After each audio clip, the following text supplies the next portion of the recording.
Espero que todos estejam em uma boa noite, independente dos desafios, né, da vida física, das vicissitudes naturais.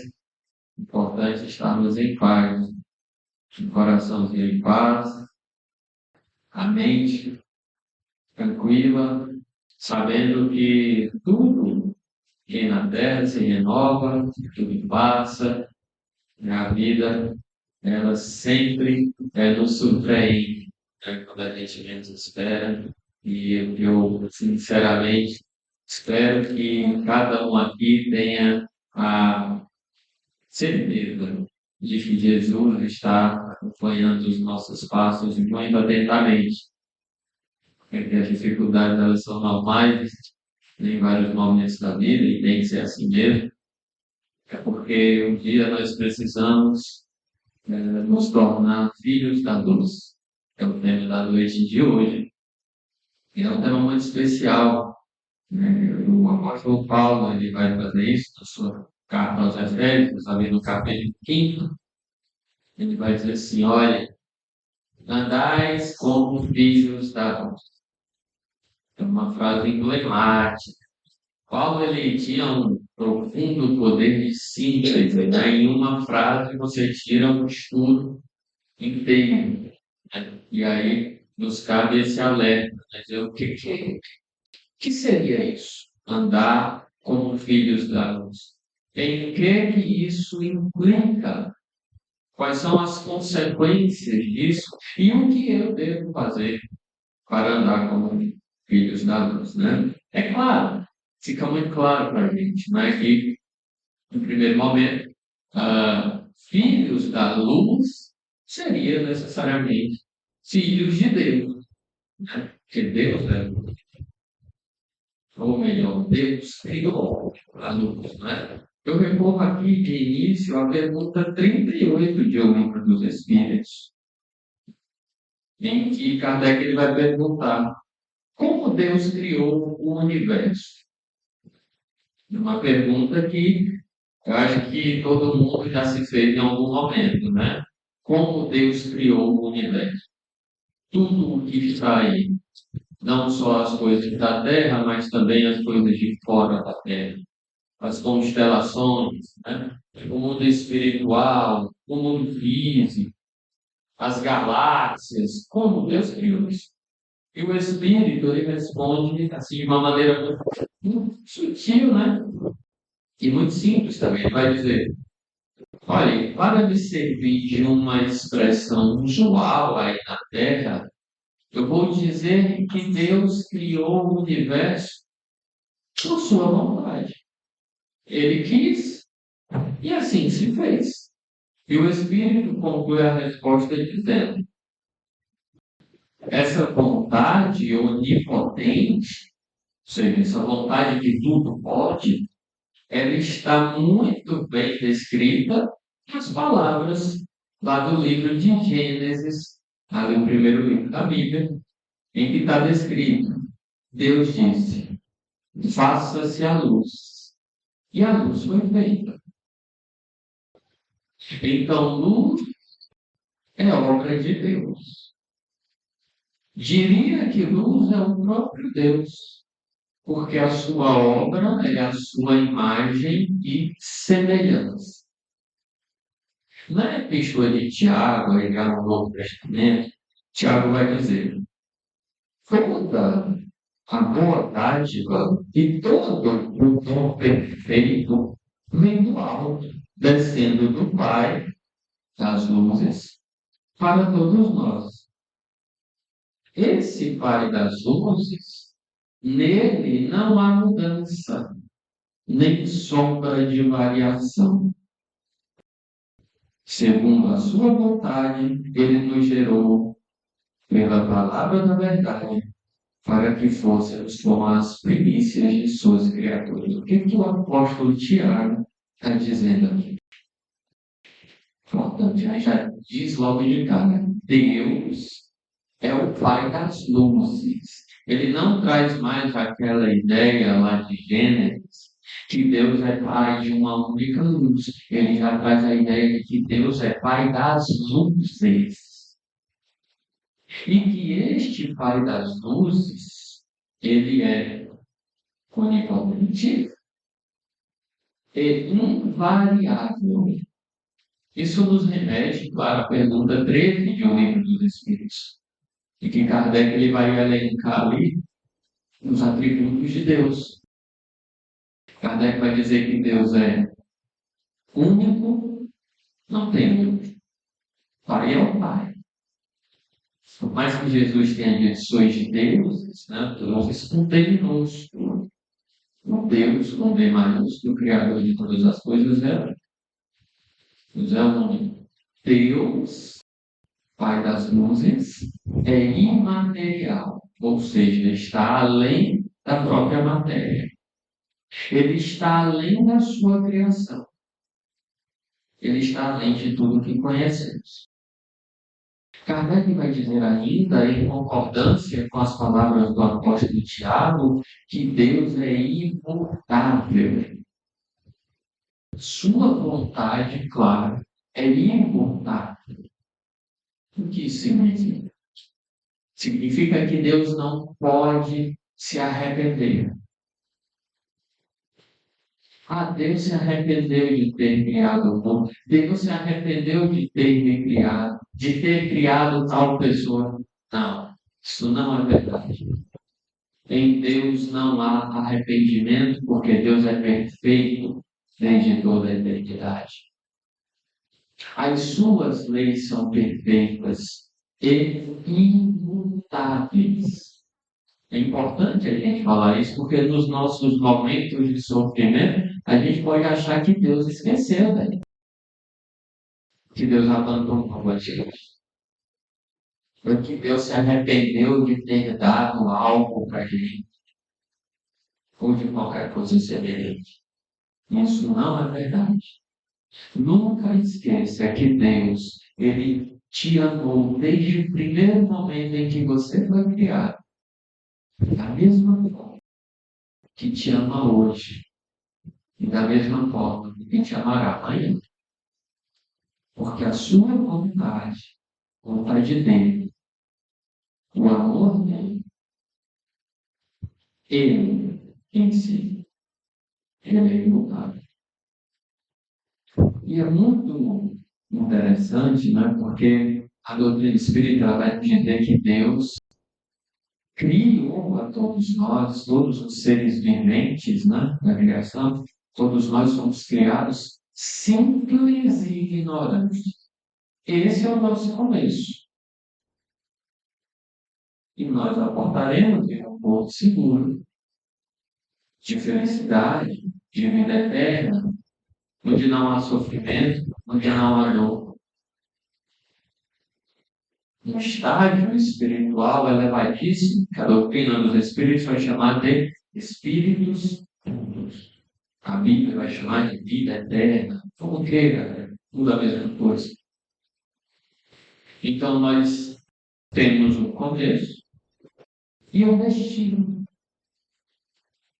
Segundo o livro de Apocalipse, o último livro da Bíblia, Deus diz: Eu sou o Alfa e o Ômega. Eu sou o princípio e o fim. Nós saímos de Deus como princípios simples e ignorantes e acabaríamos em Deus, não ao acabar, não no sentido de deixar de existir, mas no sentido de finalidade. Porque o próprio apóstolo Paulo vai voltar em O Livro dos Espíritos, na questão 1009, para dizer que o nosso destino é gravitarmos para Deus. Estamos indo de volta para Ele. Estamos indo de volta para a luz, de onde nós saímos. Mas Deus ele é tão sábio e tão misericordioso que quis o Supremo Senhor da criação que nós atingíssemos esta felicidade verdadeira, sem mácula, por esforço próprio, e não por privilégio. Quis o Senhor da criação que nós conquistemos a nossa felicidade.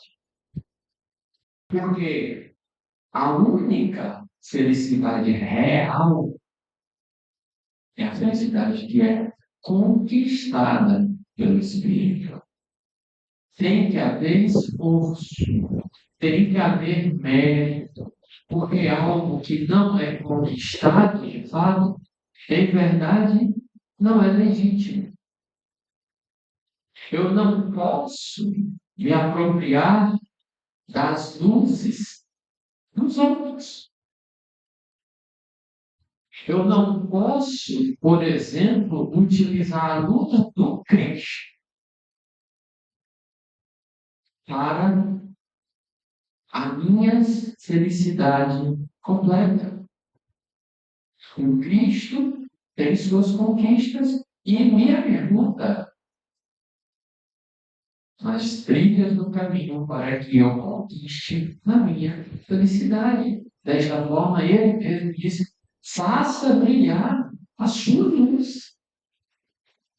Eu não posso me apropriar da luz do outro. A luz do outro me ajuda. Mas a minha luz tem que brilhar.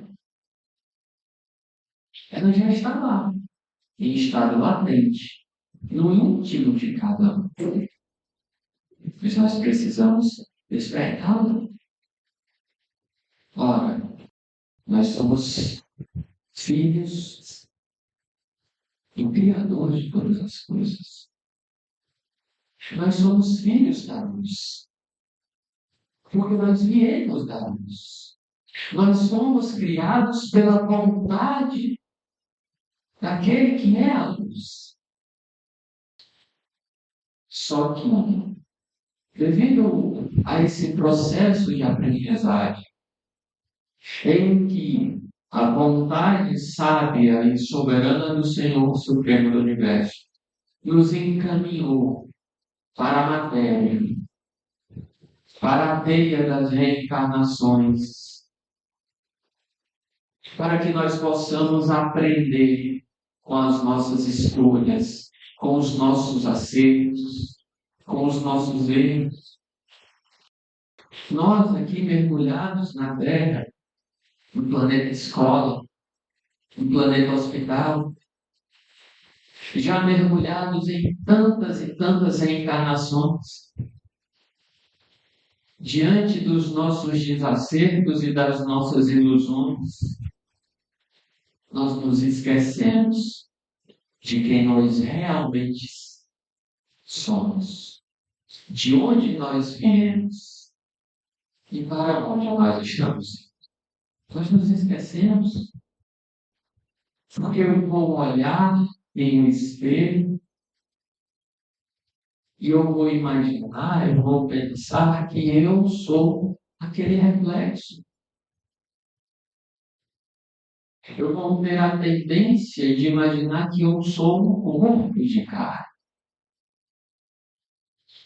E diante de tantos equívocos, de tantos desvios do verdadeiro caminho, de tantas reencarnações, porque aqui não há ninguém na Terra em sua primeira reencarnação, mas ninguém. Todos aqui que estamos presentes aqui agora somos espíritos que já reencarnamos há milênios sem conta. Milênios sem conta. Já passamos por tantas experiências que pelo caminho errado que nós trilhamos, porque se nós trilhamos, senão não estaremos aqui, nós nos esquecemos de quem nós somos. Ainda fazendo referência ao apóstolo Tiago, ele vai dizer que aquele que se lembra de quem realmente é o cumpridor da palavra divina. E o que fala a palavra divina? Não fala outra coisa, senão, meu filho, você é filho da luz. E você deve praticar as obras da luz. A palavra divina fala que nós somos seres espirituais e que nós devemos andar na terra em espírito e verdade, ainda que na carne. São aqueles que fazem as obras do Espírito de Deus. O apóstolo Tiago, ele diz que aquele que é ouvinte da palavra, mas não é praticante da palavra, é semelhante àquela pessoa que se olha no espelho e se vai e esquece de quem realmente é. Esse é o ouvinte, mas não o praticante. Nesse momento grave da Terra,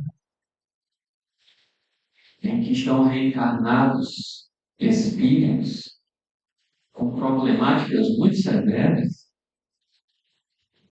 em que as doenças da alma se multiplicam, em que os índices de suicídio e de loucura estão mais altos do que nunca, em que os vícios parecem popular, em que os convites ao materialismo, à sensualidade, à individualidade parecem mais vívidos e mais firmes do que nunca. É imperioso para nós cristãos lembrarmos quem nós realmente somos e o que nós estamos fazendo aqui. Porque a dor, a dificuldade vai chegar a todo mundo. Já chegaram tantas, né? Já chegaram tantas. No entanto, nós ainda estamos aqui. Porque essa vontade divina nos criou, nos sustenta e nos conduz à nossa destinação. Eu não posso esquecer disso. Porque se eu esquecer nesse momento de quem eu realmente sou, as coisas vão ficar difíceis. Esse momento em que a humanidade terrena padece é o momento mais grave da história. É o momento mais delicado, mas por isso também é um momento de supremas oportunidades de elevação, de aprimoramento, de subida de patamar de todos nós. Porque em contato com as trevas, eu tenho a oportunidade de fazer brilhar a minha luz. Fazer brilhar a luz no claro é fácil, porque eu me aproprio de algo que não é meu. Difícil é fazer brilhar no escuro. E não vamos nos esquecer. Uma vela, a eletricidade, o sol, né, as demais estrelas. Tudo isso que tem luz própria tem que se doar, tem que queimar algo de si, tem que consumir algo. A vela consome rios, a eletricidade consome de si mesma, as estrelas consomem seus elementos químicos. Para eu fazer brilhar a luz, eu tenho que entregar algo de mim. Eu tenho que me doar de alguma maneira.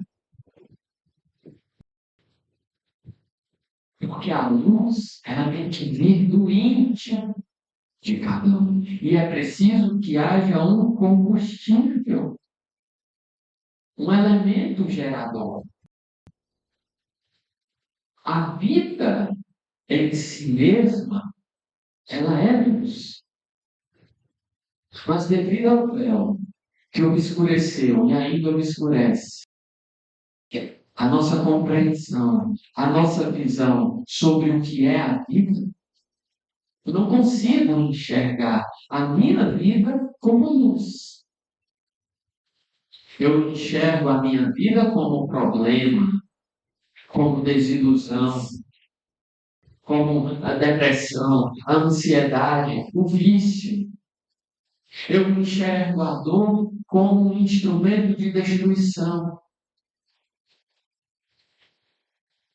quando na verdade aquela dor que está ali é um instrumento de purificação e de elevação. Aquela problemática que está acontecendo em minha vida não vem para me destruir, vem para me renovar, para me forjar uma nova criatura. Aquele deserto que eu estou atravessando, que eu olho para um lado, para o outro, não vejo ninguém que me compreenda, ninguém que me ajude. Eu pareço estar sozinho. Aquele deserto é uma sublime oportunidade de renovação do ser. E que eu estou entregando aquilo que está no meu íntimo para a vida, para que ela se manifeste em luz sobre meus passos. O Mestre nos alertou que os olhos são a candeia da alma. Os olhos são a candeia da alma. Como eu vejo a minha vida? Como eu vejo as pessoas que me rodeiam? Como eu vejo as situações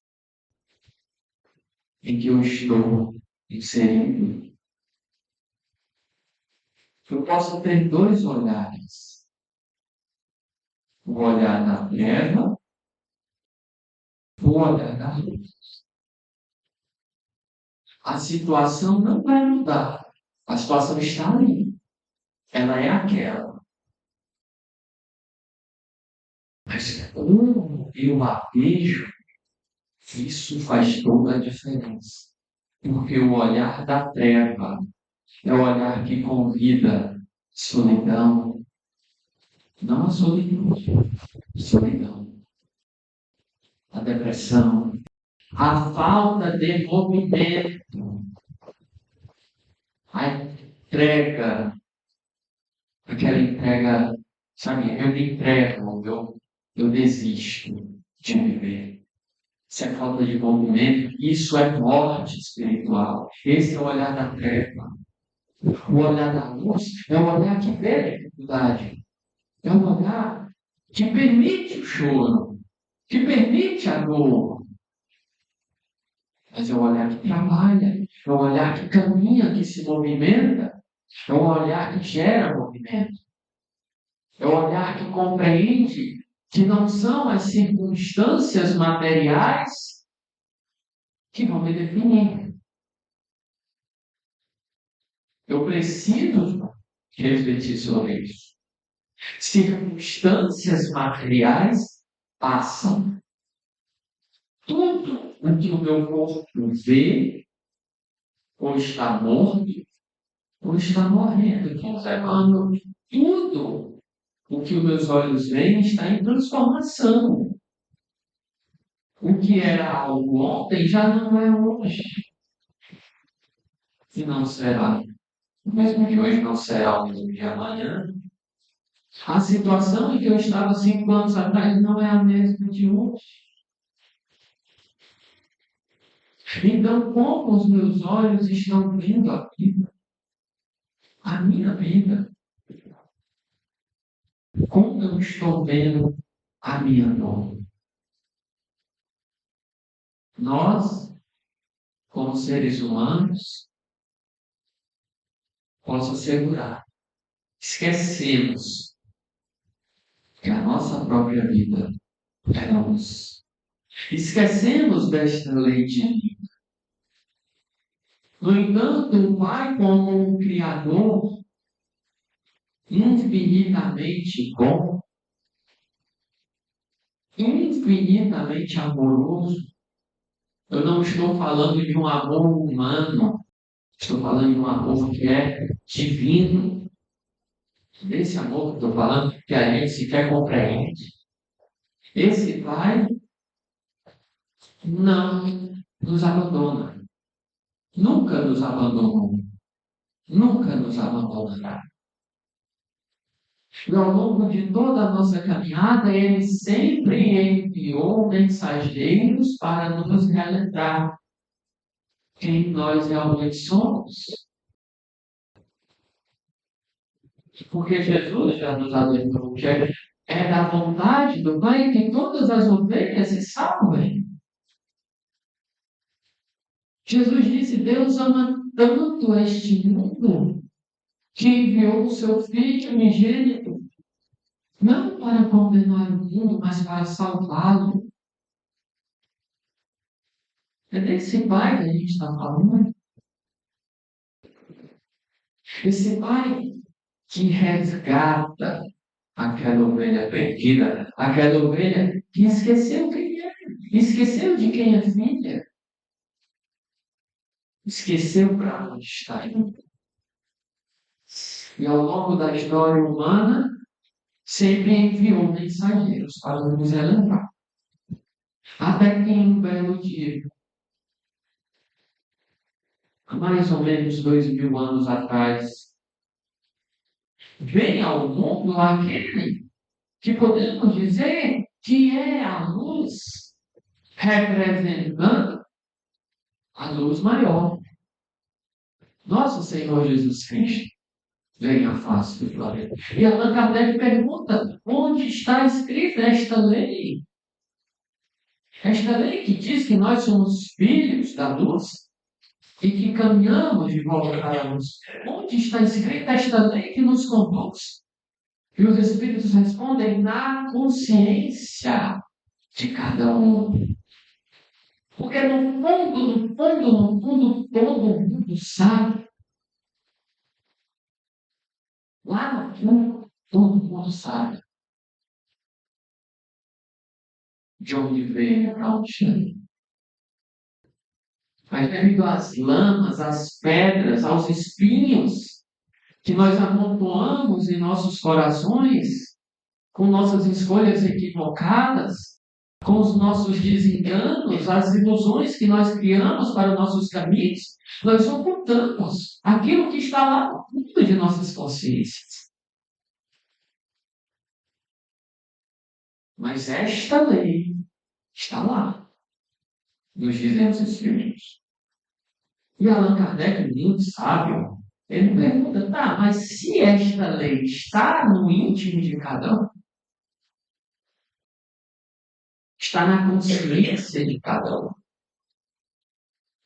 por que Deus envia mensageiros? Especialmente Jesus, o seu Cristo. E os Espíritos respondem: porque o homem menosprezou e deturpou este sentimento. Quis Deus que lhes fosse relembrado. Então Deus é tão bom, que ele envia mensageiros e enviou o seu próprio Cristo para dizer: olha, meu filho, lembra quem você é. Você confundiu tudo, mas eu estou te enviando alguém para te lembrar quem você é, de fato. Então Jesus, ele vem à face do planeta, né? Coloque Jesus porque é o nosso mestre maior, é o nosso Senhor e Salvador. Ele vem para nos lembrar o quê? Primeiro, que nós não somos um corpo perecível, que nós não somos uma personalidade transitória no mundo. E tem gente que diz assim: você não sabe com quem você está falando. Porque o filho de Deus, como eu sou menino, ou às vezes a gente olha para alguém, a gente tem essa tendência de se sentir diminuído, baixa autoestima, né? A verdadeira comparação, especialmente nessa época de rede social. Olha, ninguém aqui é uma personalidade transitória. Todos aqui na Terra temos nossos acertos e erros, e encarnados estamos em posições temporárias. Eu não sou Gonçalo, eu estou. Porque quando esse povo aqui ver, eu vou saber. Nós vimos outras encarnações, como Carlos, como Maria, como João, que tanto eu já fiz de certo e de errado. Eu vou tomar posse do meu patrimônio.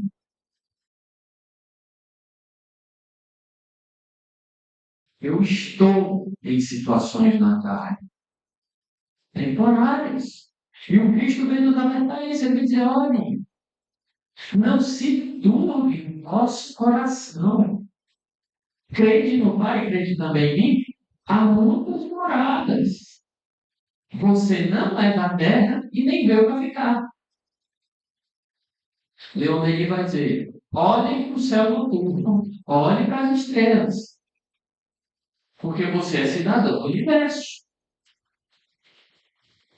Os mundos celestes que gravitam os astros luminosos no céu são a sua destinação. Você não está preso à Terra, muito menos preso a essa situação que você está vivendo agora.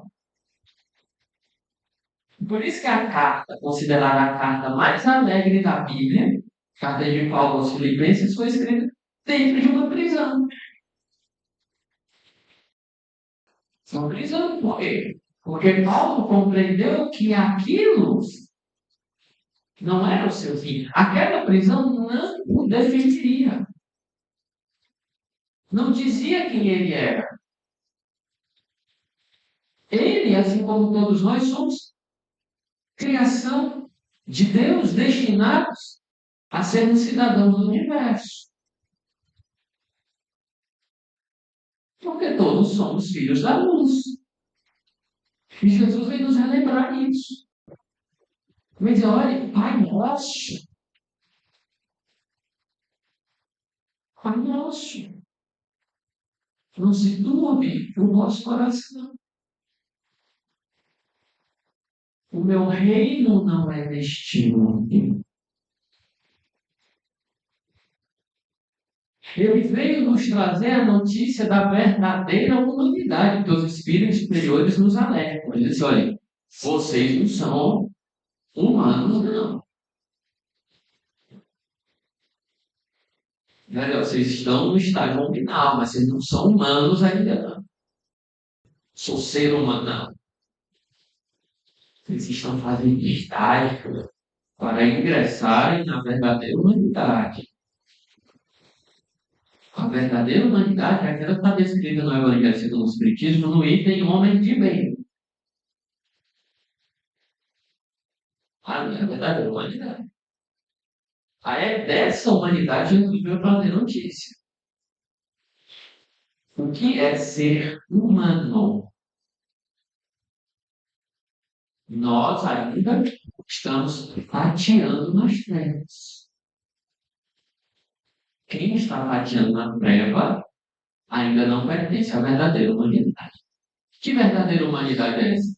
São incontáveis, milhões, trilhões, bilhões, incontáveis espíritos em estágio superior, fora da Terra, da criação divina, espalhados pelo universo. Essa é a humanidade. E isso é tanto verdade O irmão tem uma mensagem lá no livro Fonte Viva, no capítulo 127, chamada Humanidade Real. Ele vai fazer referência a Pilatos e Jesus. Quando Jesus, né, ia ali ser julgado, e para aquela multidão desvairada, enlouquecida, o mundo, né, que é o decidir a humanidade para isso, nos nossos. E Pilatos manda Jesus entrar. Jesus entra. O que é que Pilatos foi dizer? Eis aí, condenado, eis a vítima. O Emmanuel diz que Pilatos, divinamente inspirado, diz: eis um homem. Um homem. Não um homem no sentido do gênero masculino. Um homem com H maiúsculo. Eis um homem. Uma música de Roberto Carlos. O homem de um ser humano, ou não um. O Emmanuel vai dizer assim: apresentado o Cristo à multidão, Pilatos não designava triunfador. Não. Nem banquete, nem púrpura, nem aplauso, nem flores. Jesus achava-se ali diante da morte. Terminava uma semana de terríveis flagelações. Traído, não se rebelara. E aqui, gente, ele vai dar uns exemplos. Eu gostaria que cada um aqui ouvisse esses exemplos e aplicasse em sua vida. Porque algum desses exemplos aqui vai se encaixar em sua vida. E que está aqui o código de conduta. Qual deve ser a sua melhor atitude diante de uma dessas situações? Traído, não se rebelar. Preso, exercer a paciência. Humilhado, não revidou. Esquecido, não se revoltou. Escarnecido, desculpado. Açoitado, esqueceu a ofensa. O açoite, entenda aqui para a gente, não como açoite físico, mas principalmente aqueles açoites morais. O que nós devemos fazer? Injustiçado, não se defendeu. Sentenciado ao martírio, soube perdoar. Crucificado, voltaria à convivência dos mesmos discípulos e beneficiários que o haviam abandonado para soerguer-lhes a esperança. Mas exibindo diante do povo, Pilatos afirma. Aliás, Pilatos não afirma: eis o condenado, eis a vítima. Não, ele diz simplesmente: eis um homem. Aparentemente vencido, o mestre surgia em plena grandeza espiritual, revelando o mais alto padrão de dignidade humana. Então, o que a gente acha que é ser com sermos humanos? É vencer no mundo, é adquirir a estima das pessoas, tão falhas ou mais quanto nós próprios. É se convencer que é um carro, um celular. É se convencer disso. Não vamos nos esquecer da palavra do Mestre, das palavras do Mestre. Eu venci o mundo e não no mundo. Ele veio nos trazer o verdadeiro sentido de sermos humanos. Fazer o bem. É seguir o caminho do amor. É só isso. Não é dedicar-se exclusivamente aos títulos e às coisas, à estima, a status. Não. Você ser humano é muito além de situações transitórias. E quando Deus diz lá em Gênesis, faça-se a luz, interprete com as mesmas palavras do Mestre, faça brilhar a nossa luz. Porque quando Deus fala faça-se a luz, não é algo mecânico, ele está dizendo, meu filho, minha filha, faça a luz. Trabalhe para fazer a luz em si mesmo. Luz é conquista. Tem um livro chamado O Bem,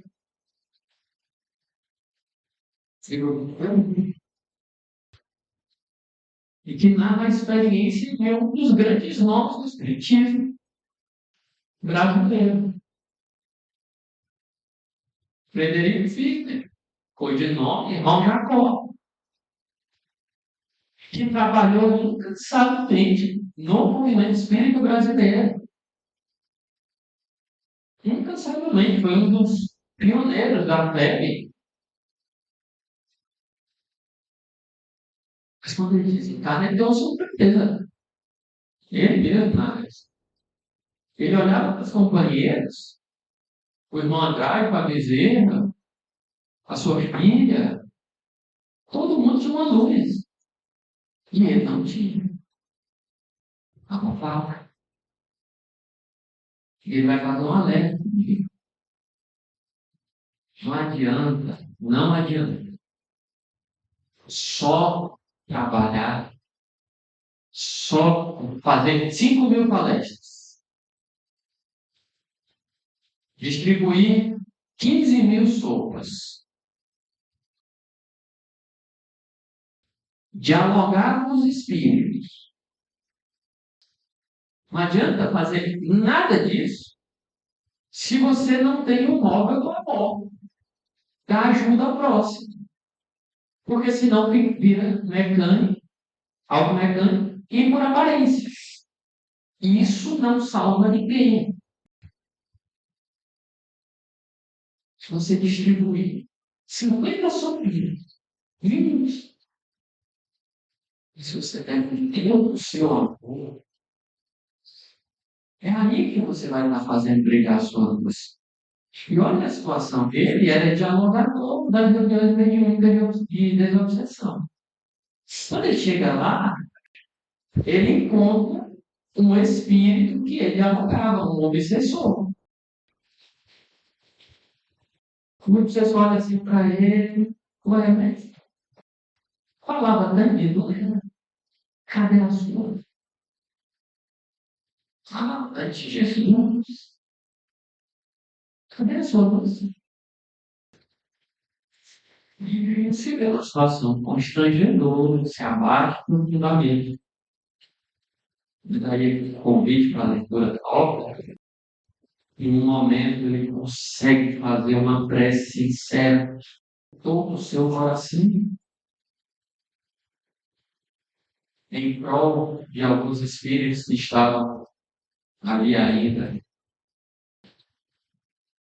presos ao mal, externo. E ali a sua luz começa a brilhar. Ele até olha assim, lá para ver se não era nenhum outro espírito que tinha chegado. Não era ele. No plano espiritual, depois de experiências de dor, de aprendizado, aprender a amar. Ele nos alerta Paulo de Tarso Amor é o único caminho. Por isso, gente, que não se deixem levar por aparências. Não se deixem. Fulano fala tão bem, deve ter uma luz. Aí eu falo tão bem, eu acho que eu tenho uma luz mesmo. Calma lá, calma lá. Qual é o nosso nome na Bíblia? Para finalizar, relembrando estas palavras do apóstolo Paulo, ele vai dizer: no passado eres trevas. Isso aqui ele está falando para os Efésios, e ele está falando dele mesmo,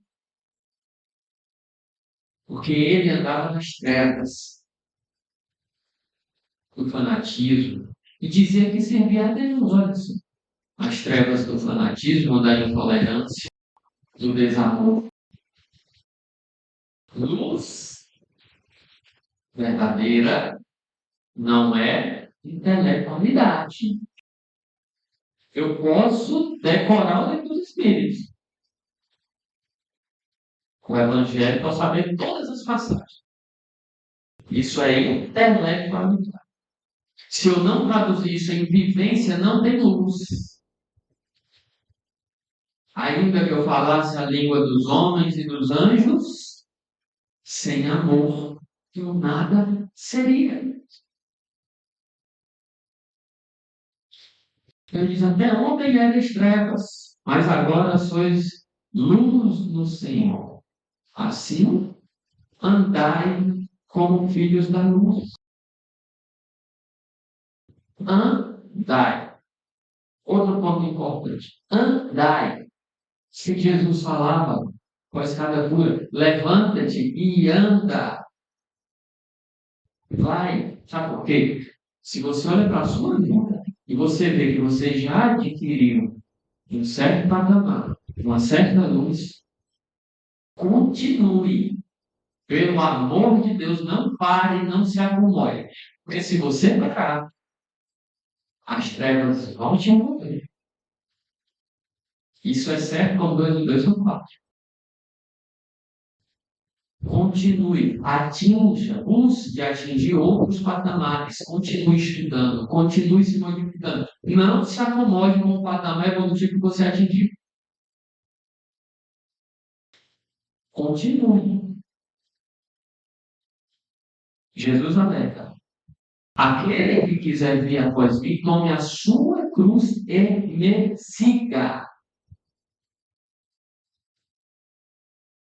Porque essa luz da vida em abundância que o Mestre traz, em verdade, ela não reflete situações na carne, ela não reflete situações transitórias. A situação que eu estou passando hoje não me define. Porém, ela também pede movimento. Eu já servi tantos anos na casa espírita, tá bom. Tá. Eu já li tantos livros. Para frente. Movimento. Porque existe uma lei no universo chamada lei de progresso. Se eu paro de progredir, o aguilhão da dor vem para mim. E me coloca na cena.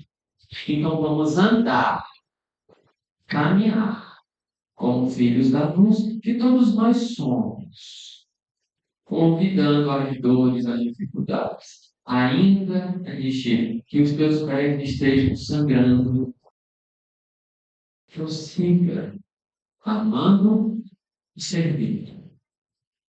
Porque amanhã será outro dia. Que Jesus nos abençoe, que Deus seja.